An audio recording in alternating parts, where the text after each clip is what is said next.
Allez, salut à tous, c'est Brice pour la chaîne Voler d'air et dans cette vidéo, je vais vous parler de la voiture qui est derrière moi, qui est donc une Jeep Compass. Alors c'est une Trailhawk Edition, qui est en fait la voiture qu'on a de loc ici. On a été surclassé, il n'y avait que ça qui était dispo et donc on est passé de l'équivalent d'une, on va dire, une Toyota Corolla grosso merdo je pense, à ce truc là qui est quand même pas mal plus gros, donc il y a un gros 4x4 et je vais profiter je pense maintenant à chaque fois de vous parler un peu, de vous donner mon avis à chaque fois que je loue une bagnole. Faut aussi que je vous le fasse avec mes bagnoles perso pour vous faire des petits tests. Alors je vais pas du tout, je prétends pas faire des tests très poussés etc, et en particulier tout ce qui va être on va dire performance, ça va pas être trop mon délire, même si je vais quand même vous en parler un peu par rapport à ma conduite à moi, mais je veux quand même vous le faire parce que je pense que vous aimez bien, certains, pas mal d'entre vous je pense qui me suivaient, aimaient bien le fait que j'avais creusé les choses et que je vois plein de choses que d'autres ne voient pas forcément, parce qu'on va le dire, je suis un peu maniaque, hein, il m'en faut peu pour m'énerver, du coup c'est bien pour un testeur parce qu'il se rend compte de beaucoup de choses que d'autres peut-être, voilà. Donc vaut mieux que vous ayez quelqu'un qui dise plutôt trop de trucs, plutôt trop de points négatifs que quelqu'un qui voit rien. Et donc justement, je vais vous parler de ce gros bousin. Donc déjà, on va faire le tour à l'extérieur. Hein. C'est quand même une grosse mémère. Alors ici, elle paraît pas si grosse, hein, au Canada, parce que c'est un peu comme les quinquins. C'est des très grosses bagnoles. Alors, faut savoir qu'ici au Canada, il y a quand même pratiquement 6 mois de neige, donc ça se comprend qu'ils aient besoin de 4x4 et de trucs un peu passe-partout, qui est de la hauteur, de la garde au sol, des choses comme ça. Donc vous voyez, elle est pas si haute, hein. Elle est un peu plus basse que moi, elle doit faire 1m60, 1m70 je pense de taille, hein, quelque chose comme ça. Et du coup, je vais vous montrer un peu, on va peut-être commencer par le coffre. Voilà, je vous l'ai dit, c'est une Trailhawk Edition, c'est du coup une Jeep Compass 4x4. Vous voyez qu'on a le crochet à l'arrière ici en rouge pour venir pouvoir tracter quelque chose, donc ça c'est pas mal. Et donc dans le coffre, hein, c'était ce que je voulais vous montrer. Le coffre est quand même assez conséquent, vous voyez, ici en particulier en profondeur, c'est quand même, voilà, il y a quand même de quoi faire. Là pour vous donner une idée, ceux qui me suivent en photo, ça, alors ça je voulais pas tester, mais c'est un trépied Ulanzi. Alors j'ai pas exactement sa taille, je vous avoue, mais là vous avez, pour vous donner une idée, mon sac du coup Shimoda Action X 50, Action X 50, celui-là. Donc ça fait quand même une fois couché ce blouson là, ça prend pas tout le coffre, donc on a quand même pas mal de place dans le coffre. Attendez, je vous montre ça, hop, on va pas abîmer le pépère, voilà. Couché, ça donne ça, vous voyez que même couché, il me reste encore bien, allez, 15 cm ici, quelque chose comme ça, donc il y a quand même pas mal de profondeur. Sur le côté par contre, moi je suis assez désespéré, hein, surtout par rapport à mon Ford, on a très peu de rangement. Vous voyez ici en fait c'est du volume mort, ça, parce qu'on peut rien poser là à moins d'avoir quelque chose au fond et de venir passer par dessus. Bon pareil, la lampe elle éclaire pas grand chose, on a une de chaque côté, mais franchement ça sert pas à grand chose. On a pas mal d'aération, c'est assez rare que je vois ça, je sais pas trop pourquoi ils en ont mis autant. On a des trucs pour accrocher un peu les sacs de course, pourquoi pas, mais c'est vraiment très proche de, alors je sais pas si c'est peut-être pour mettre un accessoire, dites-moi aussi, hein, ceux qui connaissent peut-être un accessoire Jeep. On a ici pareil, je sais pas trop, alors il y a souvent le petit logo, vous savez, les petits phares Jeep, hein, qui sont rappelés un peu partout. Je sais pas si on a une enceinte là-dedans, c'est possible, pareil je vois pas trop l'intérêt de mettre une enceinte là-dedans. Je sais pas si c'est une enceinte ou autre chose, je vous avoue. Pas d'accès, pareil là moi j'aurais mis un rangement ici, vous voyez, donc là c'est pas le cas, parce que ici en fait on a les roues. Ce qui est pas mal, c'est que donc on va avoir les crochets pour pouvoir quand même venir fixer des choses un peu sérieusement. Donc on a 4 crochets qui paraissent quand même assez solides, donc ça c'est plutôt pas mal. Le seul petit rangement qu'on a c'est là, et voilà, c'est tout, d'accord, c'est même pas retirable. Puis vous voyez le plastique fait pas, enfin franchement ça bouge, c'est pas, voilà, ça fait pas ultra quali quoi. Ici je pense qu'en option on peut avoir un allume-cigare, mais là c'est pas le cas, je l'ai pas. Ici c'est le bouton pour fermer le coffre, il a un moteur, il peut se fermer automatiquement. Donc voilà, vraiment pas beaucoup de rangement. À l'arrière ici des sièges, on a évidemment on a les récupérations, vous savez, les encres comme ça pour les sièges bébés, hein, par au-dessus. Très bien. Vous voyez que, alors je vais vous montrer quand même, je vais sortir le sac. En dessous, on n'a pas grand chose en fait. On pourrait se dire, ah bah là peut-être ils ont mis un gros rangement, quelque chose d'un peu conséquent. Pas du tout en fait, on va avoir la roue de secours, donc c'est très bien qu'il y ait une roue de secours, hein, mais en fait, vous voyez, là pareil, sur les côtés, là j'aurais fait que, je sais pas, il y a un découpage pour pouvoir venir mettre ranger des trucs. Là en fait, on a que ce qui est prévu par Jeep, et puis en gros c'est tout quoi. Ma cache, pareil, est-ce qu'elle aurait pas pu être tourner dans l'autre sens pour pouvoir venir foutre des trucs au milieu? Bah là non. Donc c'est assez léger niveau rangement, c'est même très léger je trouve niveau rangement. Voilà, vous voyez avec ici du coup le crochet, et en fait je n'ai pas de position, en tout cas sur cette version là je n'ai pas de position différente, hein, c'est vraiment uniquement une position. Donc pareil, pas du tout de banquette avançable reculable comme j'ai sur ma X20 par exemple. Donc là banquette 2 tiers 1 tiers, pas de position différente sur l'inclinaison. Alors j'ai la finition siège un peu cuir, la Lali, bon ça je m'en fous un peu, mais en tout cas elle est là. On a les on a les ceintures intégrées, donc ça c'est pas mal. Par exemple au milieu on n'a pas un truc qui pendouille là, qui est un peu chiant, etc. Donc ça c'est plutôt pas mal. Mais voilà, le coffre je trouve en fait est oui grand, mais il manque franchement de rangement, c'est un peu dommage. Il y aurait eu franchement des choses à faire et je trouve pas que ça fasse particulièrement quali quoi. Je trouve pas que ça fasse très solide, très rustique comme on pourrait s'attendre d'une Jeep. Enfin, moi c'est la deuxième fois que je conduis une Jeep. J'avais déjà eu une Renegade en redescendant suite à la panne de mon premier van et j'avais trouvé que c'était une daube. Alors je trouve que celle-là est moins une daube, mais j'avais vraiment trouvé que c'était une daube. Bon, il y a le bordel là, mais comme ça vous voyez comment c'est dans la vraie vie. On a ici donc ce que je vous disais, la petite poignée pour venir baisser le siège, ok. Et donc vous voyez qu'ici, hein, là le siège est rabattu au max. Hein. Là je peux pas aller plus loin avec le rembourrage là du cuir, etc. C'est même pas l'appui-tête, hein, c'est vraiment peut-être l'appui-tête un peu. Je vais essayer de...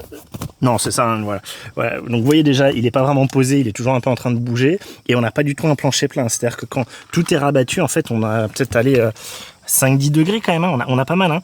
Donc voilà, c'est quelque chose qui moi me désespère, hein, franchement pour ça, que ce soit les Européens ou les Asiatiques, on est vraiment bien meilleur au niveau bagnole. C'est tout ce qui est agencement à l'intérieur de la bagnole, et en particulier pouvoir le passer en break et avoir un truc utile, quoi, un truc à plat qui sert à quelque chose. Bon, je le mettrai après, c'est pas grave. Bon, siège en cuir, je m'en fous comme je vous l'ai dit. Les trucs intégrés, j'en fous aussi. Bon, on a évidemment les isofix, je m'en fous complètement. Enfin, c'est un truc classique, quoi. Ici, sur ce modèle-là, en tout cas sur la boquette côté 2 tiers, pas sur la côté 1 tiers, on a le truc du milieu qui se met avec du coup 2 portes gobelets plus un porte je sais pas quoi, mais pareil, vous voyez, y a pas, là ils auraient pu mettre un truc avec une plaquette. Moi c'est ce que j'ai dans le Ford par exemple, avec un petit clip pour mettre des documents ou je sais pas, un peu un décrochement pour pouvoir poser des trucs et que ça roule pas. Enfin voilà, c'est assez, c'est franchement sommaire quoi. Je trouve ça pas très recherché. Donc la place centrale est quand même assez petite, hein, il faudra pas quelqu'un de très très gros, ça sera plutôt pour un enfant. Le truc pas mal, c'est qu'on a quand même pas mal, alors vous voyez on a le décrochement ici un peu sur la forme des sièges. Le truc pas mal, c'est qu'on a quand même pas mal de place pour les pieds. Vous voyez là, bon là c'est pour ma femme, moi je conduis donc je suis là, mais franchement un adulte ici passerait sans problème, il serait pas gêné. Donc quand même beaucoup de place pour les pieds.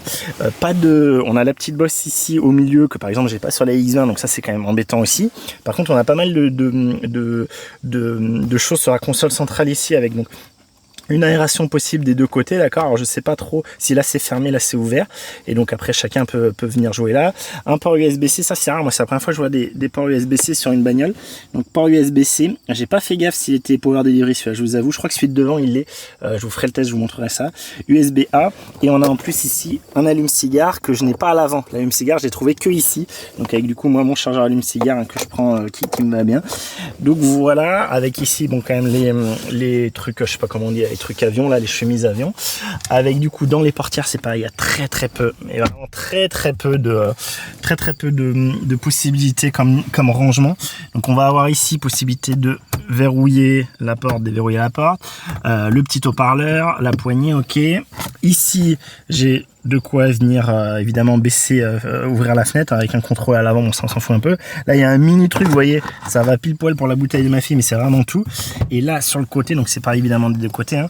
Sur le côté donc on a l'autre enceinte ici et on a deux espèces de porte gobelets, sachant que ça en fait ça va prendre une bouteille juste d'un demi-litre, hein. Même un litre, peut-être un litre compact ça passe, mais c'est vraiment tout juste.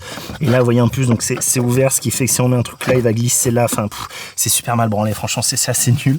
Donc voilà, ça c'est le plaid qu'on a volé à Air Canada, on va pas le dire trop fort. Et voilà pour l'arrière, avec du coup si je peux vous montrer, voilà la gueule du taux-ouvrant. Bon moi je vous dis, hein, je m'en fous un peu. On a quand même les petites loupiottes ici qu'on peut hop éteindre, allumer directement en appuyant dessus. On a un petit truc qui se déplie pour venir accrocher, vous voyez pas grand chose je pense. Hop, j'ai compensé ça pour que vous voyez mieux. Voilà, on a un petit crochet, vous voyez, pour venir accrocher par exemple les costards, les trucs comme ça, d'accord, ou les combinaisons. Donc ça, ok. Va avoir pareil de l'autre côté, c'est exactement pareil ici, ok. Et voilà à peu près, hein, c'est à peu près tout sur l'arrière. On a quand même, voilà, je trouve un bel espace, on peut pas dire, mais comme je vous dis, hein, absolument aucune possibilité d'avancer, reculer la banquette. On a quand même ce truc central qui est un peu dommage. Alors là, est-ce que vu que c'est un 4x4, il y a la colonne centrale pour envoyer du coup la puissance aux roues arrière, pareil, dites-moi, je ne sais pas. C'est peut-être plus compliqué de ne pas avoir de colonne centrale sur un 4x4, j'en sais rien. Sachant que là, quand même, on a aussi un petit renfoncement pour pouvoir venir mettre le coude. Donc pour un adulte, c'est quand même assez agréable. On est quand même bien confortable à l'arrière, même en étant un adulte. Je sais pas, les plastiques, voilà, c'est des plastiques durs, merdiques, comme j'avais sur ma vieille Polo. Enfin, il n'y a rien de... il n'y a rien de transcendant quand c'est un matériau. Là, c'est brillant, donc ça veut dire que ça reflète au soleil. Moi, typiquement, c'est le genre de truc que je déteste dans une bagnole, mais bon, ça, toutes les bagnoles ont malheureusement. Là, pareil, c'est chromé, donc ça veut dire que ça reflète au soleil, ça m'éblouit, j'ai une migraine ophtalmique. Enfin, ouais, c'est pas ma grande passion. Les poignées font quand même assez solide. Là, ça fait quand même assez solide, ça fait plus solide que beaucoup, je vous avoue, parce que ça, pareil, vous allez vous dire, mais pourquoi il me dit ça? Parce que moi, vous savez, je vis dans une région où il y a beaucoup de vent, et très souvent, les portes, quand on les ouvre, il faut les maintenir, et souvent, ça, quand c'est un peu léger, ça a tendance à se déformer, et peut-être pas s'arracher, mais il y a des fois où c'est vraiment limite, et là, c'est pas du tout le cas, donc bien joué Jeep, ça m'a l'air assez solide, ça, pour le coup, c'est plutôt cool. Et précision quand même aussi, sous les sièges, c'est quand même assez profond, on a moyen d'aller assez loin, c'est pratique, hein, vous voyez, là, je glisse les chaussures, ça permet de mettre du bazar quand même. En hauteur, on en a pas mal aussi. Là, j'arrive à mettre ma housse de Lavata. Donc, mine de rien, c'est pas si mal. Ça c'est plutôt sympa pour stocker des trucs. Parce que on n'a pas de rangement à part ça. Donc, heureusement qu'on peut profiter de ça. Et donc, à l'avant, hop. Donc, côté passager, je rentre mon gros cul. Je me mets en ultra grand angle le plus possible. Donc, voilà ce que ça donne. Alors, pas grand chose à dire, si ce n'est, je commence à vous le dire là, tout ce qui est de ce côté-là. Bon, on va avoir ici le pare-soleil qui, heureusement quand même, arrive un peu à se mettre sur le côté. Pourquoi je vous dis ça? Et c'est vraiment pas terrible, hein. Vous voyez, avec le rebord là, l'espèce de rebord, on l'a vite dans la tête en fait. On est assez vite embêté avec le truc. Franchement, ça va. Je vous dis ça parce que sur la Renegade, je pouvais même pas. Je pense que ça arrivait genre. Quand j'étais conducteur, ça arrivait comme ça, vraiment. Alors j'exagère peut-être un peu, dites-moi ceux qui ont eu un Renegade, mais c'était un enfer. Le truc était tout petit, absolument pas possible de vraiment se masquer. Là, vous voyez aussi, il est super petit. J'ai ici toute cette zone-là, hein, vraiment, dès qu'on est un peu reculé, moi qui conduis assez reculé, j'ai toute cette zone-là, en fait, où ça me protège pas par rapport à mon Ford, par exemple, je devais être un peu près, désolé, par rapport à mon Transit qui est vraiment, mon Tourneo, là, qui est vraiment, va jusqu'au bout, permet de vraiment se masquer le soleil sur le côté. Encore une fois, moi, je suis sensible aux migraines ophtalmiques, donc vraiment tout ce qui est éblouissement, ça me gêne beaucoup, et voilà, là c'est vraiment pas terrible. Vous voyez que du coup on a ici, bon ça va, pour le coup on a quand même pas mal de visibilité même quand il est monté. On a un truc ici pour venir mettre par exemple les cartes de péage, d'accord. Ici un petit miroir avec deux loupiotes qui s'allument automatiquement. J'ai pas le choix, hein, c'est vraiment, elles sont forcément allumées. Vous voyez, c'est un peu bizarre aussi. On a l'impression que c'est pas complètement refermé, c'est un peu bizarre.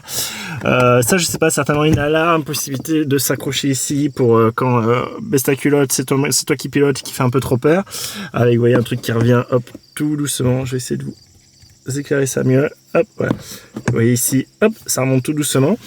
Quoi dire de plus? On va avoir sur la droite, on va retrouver un peu ce qu'on avait de l'autre côté, à savoir un mini truc pour mettre en gros un paquet de mouchoirs et de Doliprane. Ici évidemment la vitre. On peut quand même ici déverrouiller les portes, c'est pas mal ça. Donc pour la sécurité enfant, on l'a également ici. Voilà, là c'est verrouillé. Là, c'est déverrouillé pour cette porte-là. En rangement, vous voyez, c'est encore une fois ridicule. On a une immense porte. Et donc, comme tout à l'heure, on va avoir juste un espèce de rangement à bouteille. Hop, je vais recompenser dans l'autre sens. Pouf, un espèce de rangement à bouteille. Je vous dis là, ça c'est un demi-litre, hein, ça c'est des primes de 500 ml.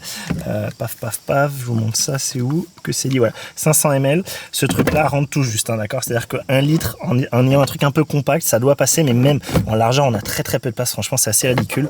Encore une fois, ici, un truc où ça passe au milieu. Donc, typiquement, là, j'ai mis un espèce de couteau de Suisse. Et voilà, ça passe entre les deux. Et donc, potentiellement, une fois sur deux, quand je veux mettre ma bouteille, c'est pas bon. Quoi dire de plus? Bon, l'enceinte et tellement rien de plus, si ce n'est qu'on a ici aussi un accoudoir qui va bien, d'accord, c'est assez confortable, je trouve, il est à assez bonne hauteur pour le coup, hein, moi qui fais 1m80 là, ça passe bien. On a ici les aérations absolument ridicules. Bon, enceinte aussi, je présume centrale, même si c'est pas forcément hyper évident quand on conduit, on n'a pas tellement l'impression d'avoir du son en plus.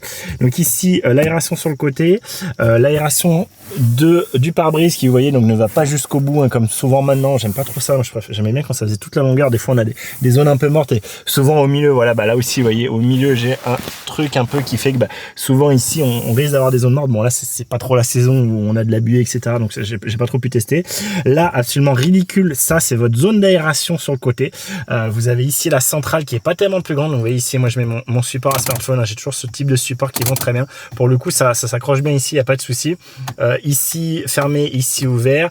Voilà, du coup tout est un peu bloqué par mon truc, mais vous voyez que quand même j'arrive à bouger indépendamment les deux, d'accord. Mais ce que je veux vous dire, c'est regardez là littéralement, hein, ça fait aller un peu plus d'1 pouce de largeur. C'est ridicule, hein. C'est ridicule franchement. Et je vous le dis très clairement, hein, on le sent quand on roule. On a beaucoup de mal avec ma femme d'avoir, on n'aime pas nous spécialement la clim, on n'aime pas du tout ça. Là tout ça, c'est pas une aération, c'est juste un truc qui est là pour faire joli. Et je peux vous dire, c'est cata quoi. Vraiment, pour réussir à avoir pile poil ça dans la tête, il faut régler ça finement, être au degré près, que ce soit sur le côté ou sur le haut bas. Quand on est reculé, c'est très compliqué de voir. Moi quand je conduis, je sais jamais si ça c'est ouvert, ça c'est fermé. Alors, je suis pas mal myope et certainement qu'il faudrait que je change mes lunettes, mais quand même je trouve que le symbole est tout rikiki, c'est ridicule. Voilà, je trouve ça assez ridicule. Et ici la boîte à gants assez grande par rapport à ce qui se fait aujourd'hui, enfin grande par rapport à toute la place qu'on a, c'est petit, mais elle est quand même assez profonde et on n'a pas des espèces. Alors d'un côté on n'a pas de rangement pour pouvoir mettre justement la notice, etc. Mais de l'autre côté ça fait une boîte à gants plus grande. On n'a pas de loupiote, elle n'est pas réfrigérée, voilà, c'est vraiment du classique, mais elle fait assez costaud. Le plastique est pas trop merdique, vous voyez, ça bouge pas dans tous les sens quand je le touche. Donc pour le coup j'ai vu bien pire, là-dessus c'est plutôt pas trop mal. Et je crois que c'est à peu près bon pour l'aspect passager. Après ici, moi sur celle-là, on a tout l'aspect siège qui est fait mécaniquement pour le passager, alors que c'est motorisé sur le côté conducteur. Donc ici, je vais avoir en dessous la barre hein, pour venir reculer, avancer. On a pas mal de marge de manœuvre. Ici, c'est une poignée. Au niveau du siège, on a ici, vous savez, la poignée. Hein, c'est pas une molette du coup. Hein, moi, ce que je préfère là, c'est vraiment une poignée. Donc on vient tirer et avec le dos, on gère l'inclinaison. Donc ça, j'aime pas trop parce que souvent c'est moins précis. On a des crans et c'est moins précis, je trouve, quand on roule à régler, en particulier quand on est conducteur, qu'une molette. Bon, ça se fait quand même. On n'a pas d'autres réglages. Si, je suis méchant, j'ai une poignée à l'avant qui va me permettre de régler, vous savez, hop, le fait de un peu relever le siège et le décaler un peu en avant, en arrière. Donc en poussant, hop, je le redescends un peu en allant vers l'arrière. Donc après à regérer avec le rail, et en tirant, hop, je la remonte. Je vais mettre au max, sachant que je suis 1m80 avec beaucoup de cheveux. Je suis bientôt au max. Voilà, là je suis au max. Là je suis au max. Vous voyez que là, mes cheveux touchent, d'accord, en étant assez droit au niveau de mon inclinaison du siège. Côté conducteur, je vous fais pas la porte, hein, c'est pareil, si ce n'est qu'on a ici évidemment le réglage des rétros avec directement un petit joystick, ça marche plutôt pas mal, c'est bien. Du coup, les fenêtres auto, déjà moi la mienne, un coup sur deux elle marche pas. Elle qui est pas marquée en auto à l'arrière, qui est en fait son auto, c'est complètement débile. Fermeture des portes et verrouillage des fenêtres à l'arrière, justement pour éviter que les enfants fassent n'importe quoi. Exactement, hein, les mêmes vides-poches absolument nul. Aucun autre rangement ici, d'accord. On a à l'avant là pour le coffre, hein, et c'est à peu près tout. Il n'y a rien de plus à niveau rangement, vraiment. Moi des fois, typiquement sur le camion, j'ai d'autres trucs ici, hein, des porte-gobelets, des choses comme ça. Là, c'est pas du tout le cas. Donc on va retrouver exactement les mêmes choses. On peut parler un peu des matériaux. Vous voyez, on a alors, sur cette version là qui est quand même qui est la Trailhawk, hein, comme vous voyez marqué sur ici le protège-siège. Donc on a du cuir un peu partout. Ça c'est plutôt pas mal parce que pour le coup ça reflète pas du tout. Alors après, qu'est-ce que ça va donner dans la durée avec le soleil, la chaleur sur le pare-brise, j'en sais rien. On a ici par contre du plastique qui brille. Ici alors c'est un peu ça fait c'est du plastique mais pas si brillant que ça, donc ça va. Le noir là par contre est bien brillant. Là on a à nouveau du cuir, donc ça c'est cool parce que c'est assez mat, ça reflète pas. Toute cette zone par contre, hein, que ce soit le plastique ici reflète beaucoup. Ce qui reflète énormément pour moi, hein, je vous dis, moi je suis très sensible à ça. Ça va être évidemment ce truc là, tout le tour du levier de vitesse, le levier de vitesse là, tout ce plastique brillant là, tout ça. Moi vraiment je déteste ça. Pour moi il devrait pas y avoir de plastique brillant dans une bagnole, il devrait pas y avoir de trucs chromés comme ça qui brillent, c'est un scandale. Là ça va, ça m'a pas trop gêné. Lui un peu plus, le logo, mais pas tant que ça en vrai. Le volant, voilà, cuiré, bon, on m'en fout un peu. Mais vous voyez qu'après, à côté de ça, alors oui, voilà, là, le plastique fait plutôt pas mal. Les matériaux sont plutôt pas dégueux en vrai. Là, je trouve à l'avant, c'est plutôt pas mal fait. Au niveau de la console centrale, peut-être, hein, vu qu'on a fait à droite. Alors, en partant du haut, donc je vous ai dit, hein, alors le rétro que j'ai pas trouvé comment je faisais pour, vous savez, le passer en mode nuit. Moi je suis habitué au rétro, j'ai la tirette là et voilà. Là j'ai beau appuyer sur ça, alors là on est à l'arrêt, d'accord, mais j'ai eu beau appuyer longtemps, appuyer 2 fois, j'ai rien trouvé, il n'y a rien qui marchait. Comme je vous disais en haut, donc on va avoir ici, je vais vous augmenter, hop, voilà, je vais compenser comme ça. Donc on va avoir ici le bouton pour venir ouvrir ou fermer le coffre, d'accord, de point de vue électrique avec le moteur électrique. Ici alors là ça n'a pas marché, alors il s'appuie pas comme ça, c'est via ça, voilà, hop. ok, pour venir éclairer côté gauche, côté droit. Ici, je vous ai dit, c'est tout ce qui est la commande du toit, donc avec du coup le fait juste d'ouvrir, hein, le fait que ce soit découvert, on va dire qu'on ait la vitre apparente. Et ici, donc ce bouton-là, hein, comme pour les vitres, pour venir, hop, je vais vous zoomer un peu dessus pour que vous voyez mieux. Pour venir du coup faire l'ouverture. Alors là, est-ce qu'il va y avoir, il veut pas parce que je suis pas démarré, donc il faut que je la démarre. Donc boîte auto, pied sur le frein, on appuie sur le bouton, j'ai la clé sur moi, donc c'est bon, il comprend. Et là, vous voyez que je vais pouvoir venir appuyer ici une fois. On va avoir le toit qui va s'ouvrir. Hop. Voilà, et je crois que je peux l'ouvrir un peu plus. Voilà. Et voilà, je crois que là je suis au max, je peux pas l'ouvrir plus, hein. J'ai beau appuyer comme un âne, ça va pas plus loin.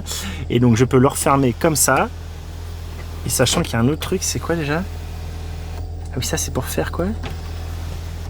Ah non, ça le ramène. Bon, je sais pas trop, je vous avoue. Ça le ramène, c'est un peu pareil que ça en fait, oui.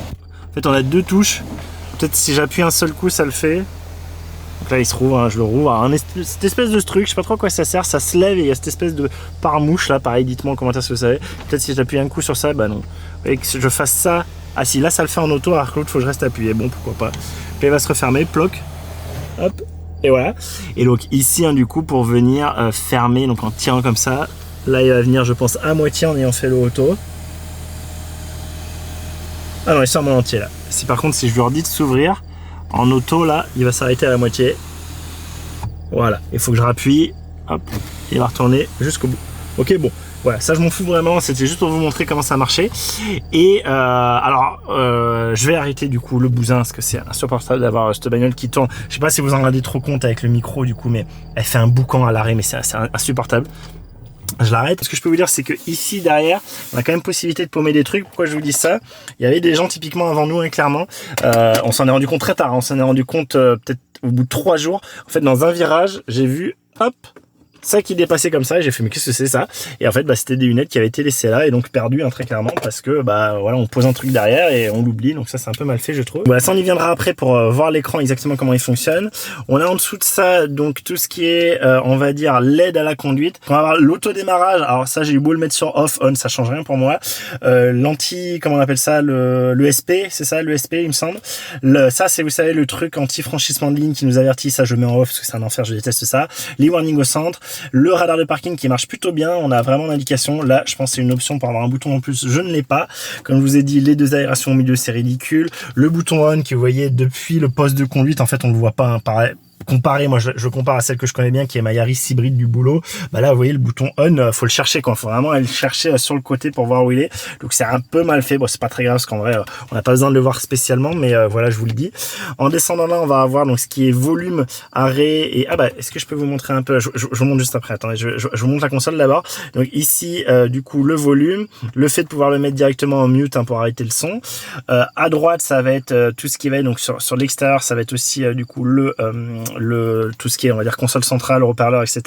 Donc possibilité de venir changer les radios, les stations, hein, les fréquences directement ici. On va pouvoir sinon scroller et on peut en faire un enter là-dedans. On va pour possibilité de directement éteindre l'écran ici et tout ce qui est au centre là, et là ça j'aime bien, c'est du physique hein. Moi je déteste quand on doit changer la vitesse de ventilation au tactile, je trouve ça aberrant. Du coup ici on a des vrais boutons qui vous voyez pour le coup sont mat et se voient très bien. Donc avec du coup 2 possibilités, on a d'un côté on peut régler indépendamment gauche-droite la température et donc plus chaud plus froid. Ici ventilo, possibilité de l'arrêter, ça marche plutôt pas mal. Le fait de désembuer complètement, le fait de désembuer à l'arrière, le fait de se mettre en auto, l'air conditionné, la recirculation et ici les différents modes hein, qui vont s'afficher en fait sur l'écran. Donc justement si je vous allume l'écran, on va voir s'il va bien vouloir. Vous voyez ici si j'appuie, hop, je vais avoir directement en bas. Il veut peut-être pas parce qu'on n'est pas en train de fonctionner. Parce qu'ici je le il faudrait que je lance la... Alors je vous le montre du coup, je lance la bagnole. Voilà, vous voyez là dès que je commence à toucher ça, voilà, j'ai ici de suite une barre qui apparaît pour me dire ce que je fais, d'accord, à quelle vitesse je suis. Alors ça c'est assez nul parce qu'entre 5 on commence vraiment à avoir du vent, ça fait beaucoup de bruit. Et 4, alors vous voyez en plus souvent on saute un cran sans le vouloir. En fait 3 il n'y a presque rien. 4 il y a un peu plus, et à partir de 5 on commence à vraiment avoir, mais ça fait un boucan pas possible. Bon bref, possibilité du coup je vous l'ai dit d'arrêter ici, le mettre en off. Ici on choisit les modes, du coup vous voyez directement ça apparaît, c'est bien fait, ça apparaît au-dessus du truc, donc c'est plutôt pas mal je trouve. Puis on a le rappel ici, je trouve ça assez bien fait pour le coup. L'air conditionné, quand on va appuyer, bah voilà, on va avoir l'air conditionné, on va pouvoir régler les températures qui vont s'afficher ici des deux côtés. Donc vous voyez ici je règle ce côté là, ici je règle ce côté là, voilà, ça c'est intuitif, ça marche bien. La température extérieure pardon au milieu, là l'heure au milieu, ça j'ai jamais fait je vous avoue. Si j'appuie là-dessus, on a possibilité de voir d'autres choses avec pas mal d'autres trucs qui m'ont servi à rien jusque là, donc franchement c'est pas bien grave. Je peux manifestement afficher ma caméra de recul là sans même passer à marche arrière, donc pourquoi pas. Hop, alors là elle est pas en position, pourquoi? Parce que j'ai mon coffre ouvert, hein, c'est pour ça, c'est pas de la faute de la voiture. Ici l'aspect donc accueil, qu'est-ce qu'on va avoir? Je vous avoue, ouais, c'est du coup si on est... Ouais, c'est pour venir un peu organiser, je pense, je vous avoue, j'en sers pas. Moi, ce que je me servais, c'était médias, donc pour avoir choisi entre les sources, donc FM, etc. Bon, on va pas s'étendre là-dessus. On a du coup ici, par exemple, la liste des téléphones. Là, je suis pas connecté, et du coup, on a un truc qui apparaît, Android Auto. Ça marche très bien, c'est Android Auto qui marche bien, il n'y a pas de souci. Ici, tout ce qui est justement réglage, où bah, soit on peut venir appuyer là, soit on fait, comme je vous disais, en réglant ici, hein, et ça va venir changer. D'accord, directement sur l'écran, donc ça marche bien. Voilà, on peut régler soit au tactile, soit au physique, mais surtout au physique, moi ça me va bien. On a ici la navigation, je m'en sers pas du tout, je trouve que tout ce qui est GPS intégré, c'est la grosse blague par rapport à Waze et Maps.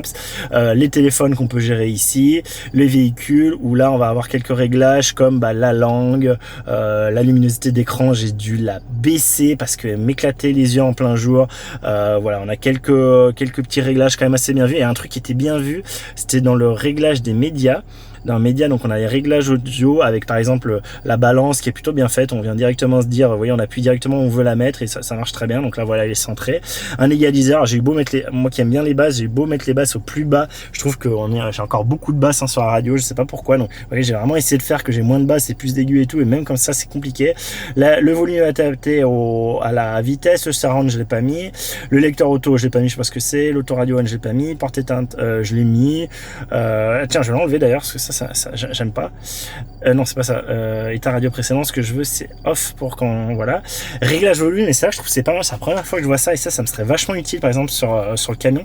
Souvent, je sais pas vous, mais moi j'ai les médias, en particulier les médias quand je suis en fait c'est pas tellement les médias, c'est plus tout ce qui est, je crois qu'il y a une autre colonne, il y a une autre ligne Android Auto qui apparaît quand on a Android connecté. Ou par exemple j'ai les annonces, moi ce que je mets sur Waze c'est typiquement juste les avertissements, je mets pas le guidage audio, je trouve ça horripilant. Par contre tout ce qui est avertissement, par exemple des radars, d'un danger sur la route, etc., ça je le mets, et souvent c'est très très fort par rapport à ma radio, et je trouve ça très pénible. Et là vous voyez, on peut vraiment tout régler, on peut régler le son de la navigation, des médias, et je vous dis il y a aussi Android Auto qui apparaît, donc on peut régler indépendamment, hein, toutes nos différents sons, et ça je trouve ça plutôt bien vu aussi, bien joué Jeep. Donc j'en étais là, donc dans le véhicule, bon je vous fais pas tout, hein, d'accord, voilà, il y a beaucoup de choses, hein, plein de choses que je comprends pas forcément, et les applis pareil, je comprends pas trop forcément ce qu'il y a dedans, sachant que quand on est dans Android Auto, il y a nos applis du coup disponibles pour Android Auto, hein, je vous le fais pas, c'est le truc classique, ça marche bien, l'écran est assez, le tactile répond assez bien. Est-ce que je pourrais vous le montrer là? Vous voyez, ça répond, c'est pas, on n'est pas au niveau d'un smartphone, mais pas loin, franchement c'est vraiment pas, déjà on est sur du vrai, en tout cas du simili-vert, c'est pas comme des fois vous savez, du plastique un peu mou, un peu bizarre. Là c'est vraiment très, franchement c'est un des plus qui répondent le mieux que j'ai eu, hein, d'écran tactile, donc bien joué.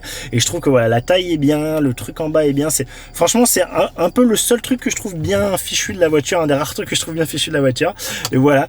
Ah oui, ça je voulais pas montrer, du coup faut que je vous montre ça quand même. Alors, ce serait mieux en conduite, mais on a du coup l'écran central ici, hein, l'écran de conduite, avec ici du coup deux bases là, ici, on va attendre qu'il se taise, voilà. On a ici les infos de base, alors je vais vous zoomer, je suis déjà zoomé.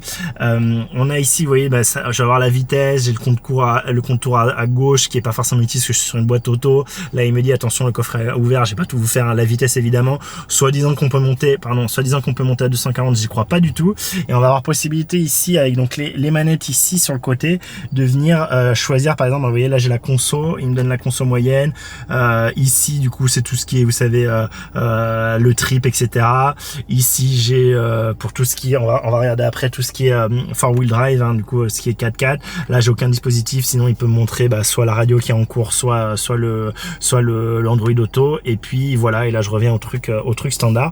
Donc c'est pas trop mal fait, on peut venir directement, hop, naviguer ici comme ça aussi directement sur le côté, vous voyez, avec les flèches gauche droite, et je dis qu'est-ce que je veux avoir, au milieu, et sinon donc je fais au bas pour changer mon truc du milieu. Bon, ça marche plutôt bien, c'est assez intuitif, franchement, pas grand chose à dire là-dessus. Ici, possibilité de décrocher, raccrocher, voilà la navigation. À droite, tout ce qui va être du coup le régulateur de vitesse, hein, ok, j'en suis pas servi, hein, je vous avoue, donc je sais pas trop s'il marche bien ou pas, j'en ai pas eu besoin ici, je trouve pas spécialement bien, en tout cas ce que j'ai fait jusqu'à présent. Le klaxon au milieu, c'est un poète, c'est pas un truc sur le côté à la con façon Renault. Derrière, on va avoir ce que je vais éteindre parce que ça me saoule d'avoir le contact allumé. Derrière, je sais pas trop si je vais réussir à vous le montrer. On va avoir deux petits boutons. Je sais pas trop si vous allez le voir. C'est très compliqué à voir au début, on sait pas trop. En fait, on a le bouton pour tirer, d'accord. Donc là, ici, ça va être vraiment juste haut et bas, et ça va me servir du coup à potentiellement changer les stations, d'accord, en restant appuyé avec par exemple mon majeur. Et de l'autre côté, ça va être le volume, augmenter, baisser le volume. Et on a aussi un bouton central qui permet par exemple de mettre sur mute ou sur celui-là de venir changer le type si c'est AM, FM, etc. Donc voilà, ça je trouve pas ça terrible. Je préfère toujours avoir les trucs visibles. J'aime pas trop. Alors c'est moins pire que ce qu'on avait à un moment chez ce qu'on avait encore je crois chez Citroën, hein, par exemple sur les C3 il me semble, où on a un espèce de boîtier déporté. Là au moins c'est vraiment fixe avec le volant, c'est à dire que quand on tourne le volant on peut continuer à appuyer, tout est d'un seul bloc, d'accord, c'est pas un truc accroché sur le côté comme on peut avoir sur certaines bagnoles. Les clac-clac, bon, assez basiques, pareil, ils font assez, je trouve que tous les clac-clac font assez cheap, hein, franchement. Rien de spécial si ce n'est qu'on est sur une marque Quinquenne, et donc comme chez mon Ford, on a ici tout ce qui est phare, ça va être sur le côté déporté, d'accord, c'est-à-dire qu'ici on va juste vraiment jouer sur le clignotant gauche-droit et venir tirer pour faire les pleins phares et repousser pour enlever les pleins phares. Et ici c'est là où on va jouer sur tout le reste, donc on va voir ici en fait en auto, c'est là où ils vont s'arrêter et se mettre en auto en fonction de ce qu'ils voient. Ici pour passer en feu de croisement, ici en feu de position, ici pour avoir le phare anti-brouillard, il n'y a pas de distinction avant-arrière, rien d'autre si ce n'est le réglage de la hauteur ici il me semble, et le réglage de l'intensité. Ça je vous avoue j'ai pas trop testé, mais ça règle pas malheureusement mon écran, contrairement au Ford où j'ai un truc ici qui me permet directement de régler la luminosité du tableau de bord et de l'écran. Là c'est pas le cas, c'est assez nul, et voilà, j'ai pas trop vu à quoi ça servait.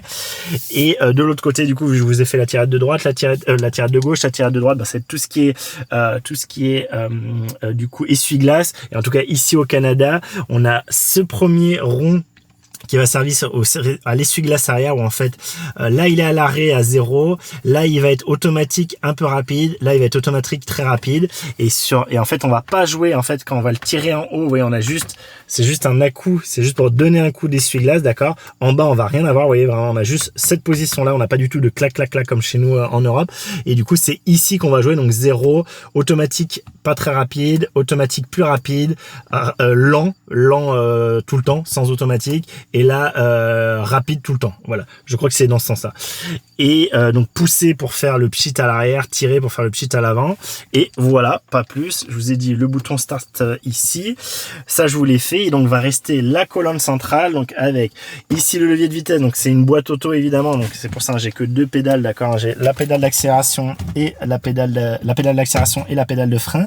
Contrairement par exemple à ma Yaris, c'est souvent sur les voitures Quinquennes, on a une pédale de frein assez large, parce que vous savez ils peuvent freiner avec les deux pieds pour freiner plus fort, mettre plus de poids dessus. Là c'est pas le cas, et du coup c'est pas plus mal, parce que quand on se rate, hein, quand on est habitué aux boîtes manuelles, le réflexe qu'on a assez souvent, c'est quand on approche par exemple d'un stop ou quoi, on veut débrayer, donc on appuie, et moi sur ma Yaris où les pédales plus larges, du coup j'appuie et je pile parce que j'appuie sur la pédale de frein. Là c'est pas le cas, on peut complètement reposer le pied là ou le poser sur le petit truc qu'on a à côté, il n'y a pas de souci.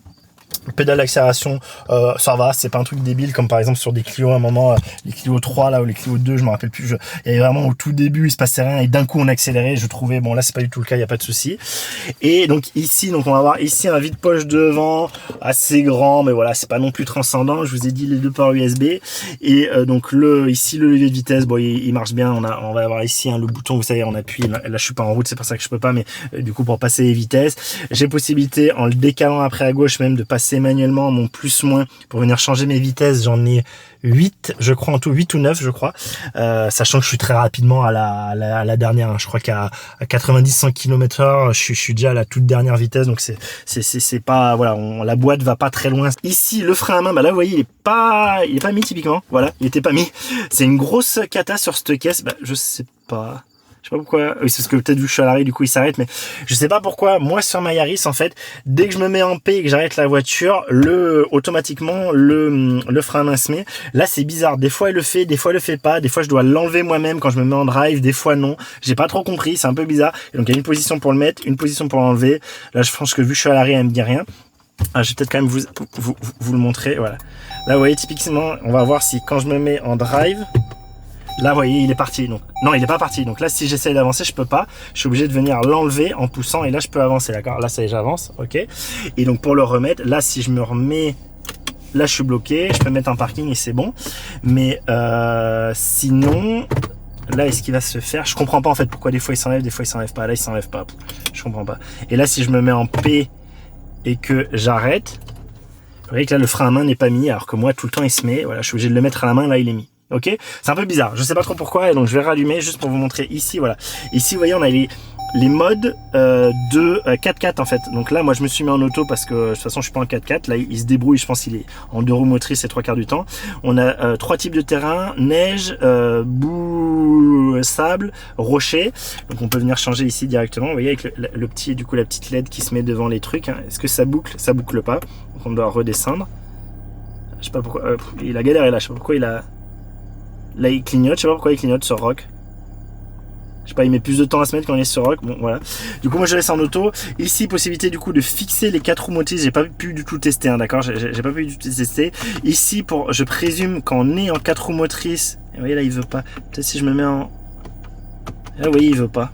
Est-ce que je suis obligé d'être en low? Non. Là je vous avoue je sais pas. Je sais pas pourquoi. Ici, il veut pas me proposer ça. Ça, pour moi, c'est le fait de descendre. Peut-être que je sois pas en 4 roues motrices. Ça, pour moi, c'est le fait de descendre vraiment au frein moteur tout doucement. Est-ce qu'il faut que j'ai une... Ah oui, il veut pas... Est-ce qu'il faut que j'enlève ça, peut-être? Ça, pour moi, c'est le fait d'utiliser un frein moteur, en tout cas d'être plus lent quand on descend, mais je sais pas, j'ai pas pu le tester, donc je peux pas vous dire. Et ici, on a ce qu'on a, je sais plus comment ça s'appelle, sur la Toyota que j'avais par exemple en Australie, c'est l'équivalent vraiment de du couple maximum au ralenti, je présume, hein, où du coup on va venir vraiment avoir le couple maximum en tournant les roues tout doucement. Donc c'est vraiment pour sortir des galères, typiquement du sable, de la boue, etc. Voilà. Je vous dis tout ça, dites en commentaire si je dis des conneries, je vous dis je suis pas du tout un spécialiste. J'ai quand même conduit pas mal un 4x4, je vous dis en Australie, mais c'était une Toyota, une grosse Toyota à l'ancienne, elle devait avoir 300 000 km en façon Australie, on n'est pas du tout sur un truc moderne comme ça, donc voilà, n'hésitez pas à me dire. On a ici 2 portes gobelets, canettes, voilà, pas trop mal. Alors la voiture est dégueulasse, on me l'a filé comme ça, les Caniens n'ont pas l'air très regardants sur la propreté, elle était vraiment sale comme ça, quand j'ai eu, elle était peut-être un poil plus sale, mais elle était vraiment déjà dégueulasse. Et dernier truc, c'est ici, alors pas tout à fait dernier truc, mais pour le niveau rangement, vous voyez ici, on a quand même un assez gros vide-poche, on a par exemple mes chargeurs ici, un de la Bata et du Mini 4 Pro, donc ça c'est plutôt pas mal, avec du coup un accoudoir, hein, qu'on peut pas du tout régler en hauteur, hein, et qu'on peut pas du tout enlever, mais qui est assez confortable et qui a le mérite d'être là, donc moi ça me va. Et ce que je voulais vous dire, le dernier truc, hein, pour l'aspect conduite, alors si quand même, ici je sais pas à quoi ça sert, ça je vous avoue, hop, ici si vous savez à quoi ça sert ce petit truc home là, je sais pas si c'est pour, peut-être on peut le relier à sa maison connectée pour ouvrir le portail, un truc comme ça, dites-moi en commentaire. Là ici, moi je vais également avoir possibilité d'avoir ça, donc avec la lumière dans la gueule, je trouve pas ça très malin forcément. Comme je vous disais ici, bah voilà, j'ai tout ce trou là, hein, donc dès que le soleil est sur le côté, bah ça passe, hein, c'est nul, c'est complètement nul, ok. Et ce que je voulais vous dire, c'est que moi en tant que conducteur ici sur ce modèle en tout cas, j'ai un truc électrique, hein, vous voyez ici, avec du coup les différentes petites, je vais arrêter le contact là, j'ai pas besoin, hop. Avec les différentes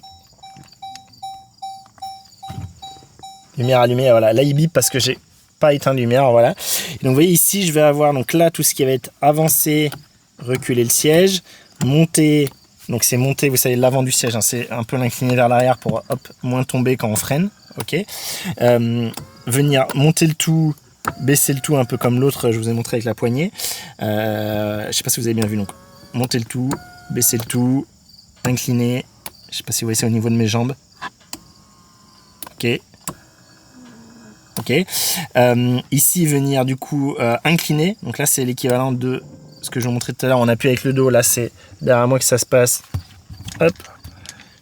Bon, tout ça aussi je pense c'est évident pour des gens qui ont eu ça depuis depuis longtemps, mais je vous le dis, c'est plutôt bien fait, on galère pas à le trouver hein, quand on conduit, il n'y a pas de souci. Et ce dernier truc, c'est vous savez pour le support lombaire, donc à savoir gonfler entre guillemets, dégonfler là au niveau du bas du dos.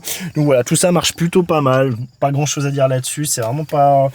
Ça marche plutôt pas mal. J'ai eu du mal à avoir une position confortable au début, j'ai réussi à la trouver, là ça va mieux. Et donc c'est plutôt pas mal. Alors je vais fermer ça avant que j'oublie. Sinon les gamins voudront l'avoir et moi je veux pas l'avoir quand je conduis. Je suis obligé de relancer ça, je trouve ça infernal. Hop, voilà, je ferme tout. C'est long. Ça arrive. C'est bon, il se ferme en entier, c'est plutôt pas mal. Et voilà. Et donc ça, pareil, du coup, mine de rien, je pense que ça aide pas, ça réduit la hauteur utile. Vous voyez que moi qui fais 1m80, je touche presque. Alors j'ai beaucoup de cheveux, mais je pense des grands vont devoir pas mal baisser le fauteuil pour pas toucher, en tout cas quand il y a le toit ouvrant comme ça. Donc ça n'a pas convaincu non plus. Et je crois que j'ai à peu près fait le tour ici pour la bagnole. On a c'est pas mal, on voit bien. Ici, j'ai le montant, mais il me gêne pas trop souvent. Moi sur une C3 typiquement, quand je tourne la tête, j'ai vraiment ça qui est en plein milieu de mon champ de vision. Là, c'est pas le cas. Je l'ai un peu dans mon champ de vision, mais c'est pas gravissime. C'est bien moins pire que ce que je peux voir sur une C3 par exemple. Je déteste la C3 pour vous dire. J'ai l'angle mort qui est facilement visible, sachant que j'ai aussi ici sur cette version, on a les détecteurs d'angle mort qui sont directement ici, les petits, alors ça pareil, hein, dites-moi, je pense que c'est une évidence pour les gens qui ont des voitures un peu modernes depuis longtemps, mais c'est le petit triangle que vous voyez là en haut à gauche, c'est plutôt pas mal. Je pensais que c'était gadget et franchement, quand on est sur autoroute et tout, ça permet de pas avoir à tourner la tête toutes les 2 secondes. Directement, on a ça qui apparaît quand on est en angle mort, que ce soit de ce côté ou de ce côté-là. Donc quand on double quelqu'un avant de se rabattre, ça permet de pas avoir à tout le temps tourner la tête à gauche, à droite. C'est pas plus mal franchement. Et voilà, je vous ai pas dit, mais tous les boutons font plutôt sérieux. J'ai trouvé que pour le coup, ça fait pas trop cheap, ça vraiment. Le plastique là non plus, pas trop cheap. Vous voyez, ça bouge un peu, mais c'est pas. Franchement, ça va. Je trouve que à ce niveau-là, sur la place conducteur, la finition est quand même plutôt pas mal, plutôt très correcte. C'est plutôt bien fait. Par contre, dès qu'on commence à regarder un peu à l'extérieur, c'est quand même pas GG. Hein. Là, on a typiquement, vous voyez, des espèces de plastique, je pense, pour éviter que quand on vienne ouvrir ça, ça vienne cogner et peut-être poquer la peinture. Je vais vous montrer à l'arrière, c'est le cas. Ça bouge quoi. Ça bouge. Alors, ça bouge et ça fait un sale bruit. Voilà, c'est pas forcément très bien vu. On a quand même ici la baguette plastique pour éviter d'avoir les éclats de gravillon et potentiellement quand on ouvre la porte de poker, mais vous voyez, pour moi l'endroit le plus extérieur il va être là, donc il est quand même un peu protégé, mais moi j'aurais peut-être mis quelque chose là. Voilà, je trouve pas ça forcément très bien vu. À l'arrière, je peux vous montrer justement là, clairement c'est ici l'endroit où on va poker et vous voyez, c'est poké, hein. Il n'y a pas de lézard, hein. Ça a été largement poké, c'est pas nous, hein. C'était fait avant, c'est marqué sur du coup l'état des lieux. Mais voilà, pareil, on a cette espèce de truc en plastique qui bouge un peu, c'est un peu ridicule. Voilà, bon, les portières font relativement solides, vous voyez, on a 2 vrais points de fixation, c'est plutôt pas mal. Les portes s'ouvrent quand même bien dans le grand, vous voyez, on a vraiment un 90 degrés, donc ça c'est quand même très agréable pour justement mettre le bébé, des choses comme ça. Quoi vous dire de plus sur la finition. Ici, donc on a cette baguette qui suit un peu partout. On a du coup tout le bas de caisse ici qui est plutôt pas mal protégé, je trouve, donc avec 2 points d'ancrage à l'avant. Vous voyez que mine de rien on n'a pas tant de hauteur au sol que ça, vu qu'on a cette espèce quand même d'arrondi là qui est quand même assez conséquent. Et tout ça c'est du plastoc, donc pareil, je sais pas trop si ça se prend un gros caillou, ça je sais pas. Alors c'est du plastique assez dur, mais pas dit que ça tienne bien dans le temps. Et on a quand même une grosse garde au niveau ici des roues. Alors même, est-ce que c'est pas un peu ridicule, je ne sais pas. Ça reste quand même du plastoc, vous voyez, un clippé là, hein, c'est pas non plus transcendant. Hein. Ici, on a des barres, je présume, pour pouvoir venir mettre potentiellement, et encore je suis pas convaincu. Est-ce qu'on peut mettre une galerie là-dessus? J'en sais rien. Quoi de plus? Ici, on a le bouton pour pouvoir tout ouvrir directement. Et ici, la trappe est une trappe qu'on appuie, et c'est le truc quinquin, j'ai pareil sur Ford, où directement on n'a pas du tout de quoi visser. Hein. Donc ça, enfin je sais pas vous, mais ça fait assez peur, je trouve. Ça veut dire que typiquement n'importe qui, hein. Là j'ai pas besoin de clé, j'ai besoin de rien. Là, est-ce que j'ai besoin de clé? Je sais pas si j'ai besoin de clé. Je vais essayer de refermer ça, d'éloigner la clé très loin. Je vais la balancer par là-bas. Hop. Donc là il n'est pas censé me détecter. Et on va voir si... Ouais, non, ça s'ouvre manuellement. Donc ça veut dire que n'importe qui, vu qu'il n'y a pas de clé ici, il n'y a pas de truc à visser, peut venir glisser un tuyau et venir siphonner votre réservoir, quoi. Enfin, alors c'est peut-être pas si facile que ça, mais moi je pense que oui. Hein. Donc voilà, ça je trouve ça un peu limite. J'ai pareil sur le Ford, si ce n'est que le Ford il peut pas s'ouvrir tout seul. Je dois ouvrir ma porte, hein, vous savez, du coup c'est au milieu. Je dois ouvrir ma porte pour pouvoir ouvrir ça. Donc c'est quand même sécurisé, alors que là c'est pas du tout sécurisé. Et quoi dire de plus, donc là ici on a encore le logo de rappel de Jeep, bon pourquoi pas. Et je vous ai dit donc le coffre qui pour le coup donc est motorisé, mais on peut le fermer à la main, et ça c'est très bien parce que ça veut dire que des fois quand on est un peu quiché, on arrive quand même à le fermer comme ça. Et voilà, bon alors après c'est une version, c'est du quinquin, enfin c'est du Amérique du Nord, donc typiquement il n'y a pas de clignotant. Les clignotants c'est les feux stop qui font clignotant. Donc je pense que sur une version européenne ça serait différent. L'antenne à l'arrière qui est démontable ou pas? Pas dit. Non. Si, elle est démontable, mais du coup il y a quand même le truc central qui va rester. Hop, je la revisse. C'est pas très clair hein, quand c'est vissé. Là je pense que c'est vissé. Voilà, je pense que c'est vissé, mais ça tourne un peu dans le vide. Elle est souple, vous voyez. Et je crois que j'ai à peu près fait le tour. Un truc que moi j'apprécie beaucoup sur le camion, c'est le fait d'avoir les rétros qui se replient automatiquement. Là c'est pas du tout le cas, ils sont pas motorisés, c'est du coup manuel. Ok, bon pourquoi pas. Après c'est vrai que c'est censé être une bagnole pour le trail, etc. Enfin aller dans les chemins, donc pourquoi pas avoir un truc plus rustique. Mais voilà, ça sur un truc qui est pourtant quand même pas mal équipé, on l'a pas quoi. Et alors petite précision, on a aussi le petit symbole Jeep là sur le pare-brise, je sais pas pourquoi. Et je viens de remarquer, je l'avais pas vu non plus, on a un petit lézard en 3D ici que j'ai montré à ma fille qui est à côté de moi là. Je pense que ça va la faire rire. Et voilà, et niveau essuie-glace, on a eu la grosse pluie, on a eu la tempête Déby quand on est venu entre Montréal et Mauricie. Et il y avait beaucoup de pluie et à fond, ça faisait à peu près le taf, mais je trouvais que c'était moins rapide que ce que j'avais par exemple sur mon Fiat Scudo, ou l'équivalent d'un Peugeot Expert ancienne génération. Ils vont moins vite quand même. Et autre petite précision, vous voyez, on a comme souvent maintenant un pare-brise arrière assez petit, avec une zone nettoyée par l'essuie-glace assez réduite. Donc ça je trouve ça toujours un peu dommage. Bon, c'est pas gravissime. Et je vous montre aussi le moteur, hein, même si perso j'y connais pas grand chose, juste je peux vous comparer. Moi ce que je fais juste c'est mes appoints, du coup vérifier sur mes bagnoles perso, vérifier mon niveau d'huile, faire mes appoints potentiellement de liquide de frein comme ici, liquide de refroidissement ici me semble, non c'est peut-être plutôt lui liquide de refroidissement, lui je sais pas trop ce que c'est, ça a l'air d'être aussi liquide de refroidissement, je sais pas pourquoi il y en a deux différents. Est-ce que les deux sont, attention, chauds, je ne sais pas. On a ici le liquide lave-glace relativement à portée de main, c'est pas trop galère, on n'en fout pas trop partout quand on enlève. La boîte à fusible, la batterie assez grosse avec ici un plus qui est caché, vous voyez, hop, qui du coup s'en va avec ce truc là. Ok, bon, ça tient un peu par le mérite du Saint-Esprit cette histoire. Ici le gros turbo, hein, donc on est vraiment sur des bagnoles au samplon, d'accord. Le turbo avec la boîte auto que j'ai, c'est pas foufou hein, comme j'ai pu vous le dire je pense précédemment dans la vidéo. Ce qu'on voit c'est que je trouve vraiment pour une grosse bagnole comme ça, on n'a pas un si gros moteur et surtout il est pas très accessible. On voit tout est pas mal ramassé à l'arrière, on a toute cette zone morte là, je sais pas si c'est pour les ventilos, j'ai l'impression peut-être, hein. Tout ce qui est grille de ventilation ici là on voit, mais en fait tout ça on a déjà 10-15 cm de perdu juste pour le pare-choc. Alors est-ce que c'est qu'ils prévoient qu'on se prenne des gros shoots et du coup potentiellement il faut plus de zones pour amortir, je sais pas, mais du coup ça fait au moins ça de place perdue hein, pratiquement juste pour les radiateurs quoi, juste pour les ventilateurs pardon. Et du coup tout est assez ramassé. Moi c'est un peu comme ça aussi sur mon van, sur mon Ford, hein, mon Ford Transit Custom, sauf que tourné au custom, sauf que Transit Custom je sais jamais, bon voilà vous le savez hein, mon van, j'ai un truc assez compact, mais pour le coup sans ce volume mort, donc c'est quand même je trouve mieux pensé. Là je sais pas, pour accéder à ça je suis obligé de complètement me pencher au-dessus de ça, enfin je me dis, puis vous voyez il faut passer un peu les mains en dessous si on veut aller au fond, ça m'a l'air quand même assez étriqué, assez compliqué. L'autre chose qu'on peut voir c'est qu'on a énormément d'isolation là, vous voyez de la grosse moumouse, hein, bon un peu posée à la One Again, mais ça pour isoler du bruit, et pourtant je peux vous dire elle fait un boucan de l'enfer, je n'ose même pas imaginer sans ça. Alors est-ce que c'est pour l'aspect son ou plus l'aspect peut-être le garder à température peut-être pour l'hiver, etc. Au Canada vous savez il neige très souvent, je ne sais pas. On a ici également une petite plaque capitonnante, là je pense que c'est quand même plus pour le bruit.